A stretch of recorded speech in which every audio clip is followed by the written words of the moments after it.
Assalomu alaykum. Urganch metan servisi obunachiları. Tak, servisimizda bugun ishlar bilan bir qator tanishtirib o'taman. 10x trekkerlar inchalik balon qo'ysang, necha kilometr yuradi, necha so'm bilan bo'ladi.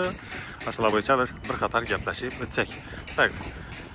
Gentra avtomobilimiz, Gentra avtomobillarning ko'p mijozlarimiz rasxod ko'p deb telefon qiladi. Rasxodini kamaytirib qo'yamiz deb. Yo'q, bu rasxodini kamaytirib qo'yadigan avtomobil emas. Bu rasxodini chidasangiz minadi avtomobil.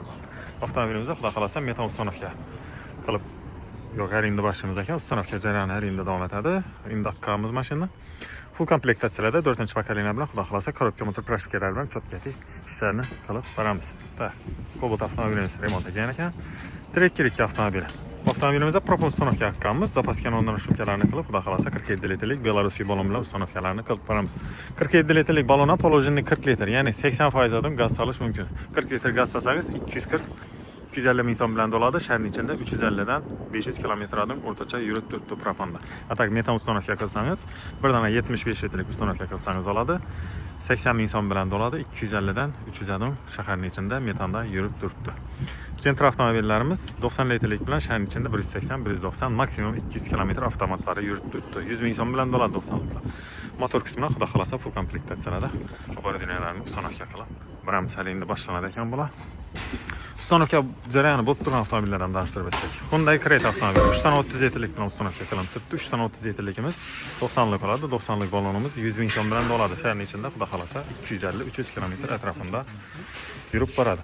Uстановка qilgan vaqtda 3 dan 30 likning iloji boricha har balonni adden tartib bersangiz, balon ertang lentalar o'tilishi kam bo'ladi, taqirda kam bo'ladi avtomobillar. Uстановка jarayonini ko'ring. Ideallikda bir tekizlikda xudo xolasa uстановkalarni qilib turibdilar. Turibkalardan tartsak xudo xolasa avtomobilimiz bo'la geldi. Pod kapot qismini ko'rsatib o'taman. Bu avtomobilimizda Polsha oboradinalar bilan uстановка qilinib turibdi. Uстановкani ko'rib, o'zingiz bir baho berib o'ting. Agarda yoqsa bir like bosib o'tasiz. Xudo xolasa balla qo'ldan kelganicha akkuratlik qilib, klientga yaqin qilib, mo'shta qilib uстановка qilib berganmiz.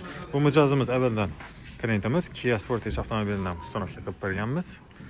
Boshqa avtomobillar ham, nov avtomobil olsa, постоянно bizlarga keladigan mijozimiz. Xohlasa bu avtomobilni ham ideal darajada uстановkalarni qilib beramiz. Kompyuter qismiga kelsak, Stepconix kompyuterlarini, uстановkalarni почти endi bo'la geldik. Tak.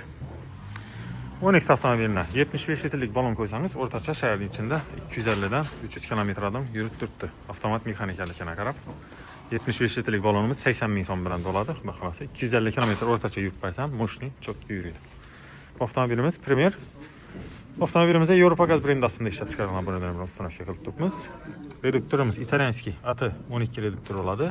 Injektor, ya'ni forstunkalarimiz Rail 2 ohmli injektor deb aytiladi. Italyanskiy brend bo'ladi. Xudo xolasa uстановkalar bo'lib turibdi. Kompyuter qismiga keladisak, EMOS 32 adadlik blok bilan uстановка qilinib turibdi. Kompyuteri Polshada ishlab chiqarilgan bo'ladi. Plus отдельный tapo uстановка qilib turibmiz. Bu taponing vazifasi bu mashinada zajganiyasini gaz o'tgan vaqtda raniya surib beradi. Porshonun üstünde gaz partlash tez oladi. Tez partlab, tez gülüştürden çıkar beradi. Shuning sababdan mashina yurgan vaqtda yengil yurib beradi. Shu vazifa uchun xizmat qilib beradi. Taponi ko'p odam so'raladi. Nov vazifa uchun xizmat qiladi deb. Xullas, gelaversa servisimizda ishlarimiz davom ettirdi.